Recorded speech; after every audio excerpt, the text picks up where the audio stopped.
Chú ý không dùng đá để làm áp nước bỏng hoặc nâng toàn bộ cơ thể vào trong nước, không tiếp xúc bằng tay không lên nước bỏng. Việc phòng tránh các trường hợp có thể gây bỏng của nạn nhân hoặc diện sơ cứu đúng cách sẽ hạn chế được những rủi ro đáng tiếc gây ảnh hưởng đến sức khỏe của con người.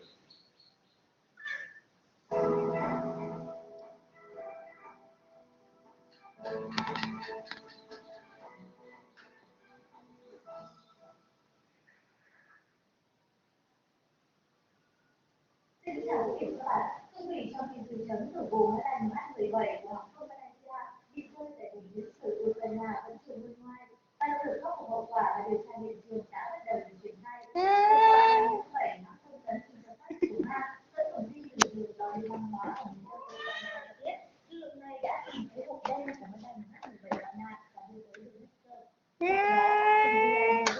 Của Nga dẫn nguồn tin từ Bộ Tình trạng Khẩn cấp Ukraine cho biết đến chiều ngày hôm qua, các nhân viên cứu hộ đã tìm thấy 196 thi thể trong tổng số 298 người thiệt mạng và bắt đầu chuyển những thi thể này về Donetsk.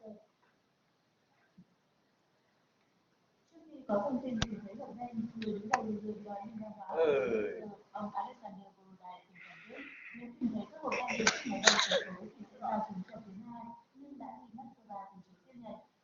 Tính đến chiều ngày hôm qua, các nhân viên cứu hộ đã tìm thấy 196 thi thể trong tổng số 298 người thiệt mạng trên chuyến bay MH17 và bắt đầu chuyển những thi thể này về Donetsk. Các nhân viên giám sát của tổ chức hợp tác và an ninh châu Âu OSCE đã kiểm tra nhà tàu chở các thi thể nạn nhân trước khi tàu khởi hành từ thành phố Donetsk lên bờ biển phía đông của tỉnh Donetsk. Sau đó, đại diện của chính quyền Ukraine và các lực lượng đặc nhiệm của miền đông đã đạt được nhất trí sơ bộ về việc di chuyển thi thể cho nạn nhân.